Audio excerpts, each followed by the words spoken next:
10,000 பிட்காயினை கொடுத்து ஒருத்தர் வந்து ஒரு 2 பீஸா வாங்கினார். ஸோ அதுதான் வந்து ஃபர்ஸ்ட் ரியல் வேர்ல்ட் டிரான்சாக்ஷன். பிட்காயினை கொடுத்து ஒரு பொருளை வாங்கினது. ஸோ அதனால மே 22 வந்து பிட்காயின் பீஸா டே அப்படின்ட்டு வந்து வேர்ல்டு வைடு செலிப்ரேட் பண்றாங்க.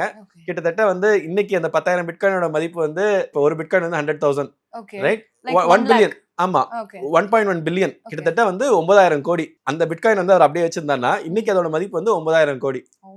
ஓகே, சோ நெக்ஸ்ட் இந்தியாவோட பெரிய அம்பானியாவே மாறி இருக்கலாம். கரெக்டா?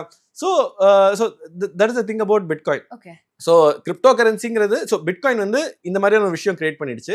2-3 வருஷத்துல வந்து நிறைய பேர் என்னன்னா இந்த பிட்காயின் டெக்னாலஜி ரொம்ப சூப்பரா இருக்கு, ஆனா இது வந்து வெறும் பேமெண்ட்ஸ்க்காக மட்டும் தான் யூஸ் ஆகுது. இதே கான்செப்ட் எடுத்துட்டு போயிட்டு மற்ற விஷயங்கள் நம்ம பண்ணா என்ன அப்படின்னு சொல்லி உருவானது தான் வந்து கிரிப்டோ கரன்சிஸ். இப்போதைக்கு 2வது பெரிய கிரிப்டோ கரன்சி எத்தீரியம் வந்து 2015ல வந்துச்சு. ஆக்சுவலா அதோட ஃபவுண்டர் விட்டாலிக் புட்டரின் வந்து என்னன்னா பிட்காயினுக்கு தான் சஜஸ்ட் பண்ணாரு, நீங்க இந்த ஃபங்க்ஷனாலிட்டிஸ்லாம் பிட்காயினுக்கு கொண்டு வரக்கூடாது. ஸோ இந்த பிட்காயின் கம்யூனிட்டி என்ன சொல்லுச்சுன்னா, இது நம்ம நிறைய விஷயம் பண்ணி ட்ரை பண்ண வேணாம், சொதப்ப வேணாம். பிட்காயின் வந்து ஒரு விஷயத்துக்கு இருக்கு அப்படின்னா சிம்பிளா அந்த விஷயத்துக்கு மட்டும் இருக்கட்டும். நீங்க சொல்ற யூஸ் கேஸ்க்கு புதுசா ஒரு காயின் கிரியேட் பண்ணுங்கன்ட்டு. ஸோ அதுக்கப்புறம் அவர் போயிட்டு எத்தீரியம்னு ஒரு காயின் வந்து லான்ச் பண்றாரு. எத்தீரியம் வந்து எப்படின்னா, இப்போ நம்மள்ட்ட பிளே ஸ்டோர் இருக்கு, ஆப் ஸ்டோர் இருக்குல்ல, அந்த மாதிரி இது வந்து ஒரு டீசென்ட்ரலைஸ்ட் பிளே ஸ்டோர் நம்ம பார்க்கலாம். இதுல யார் வேணா அப்ளிகேஷன் கிரியேட் பண்ணி ரன் பண்ணலாம்.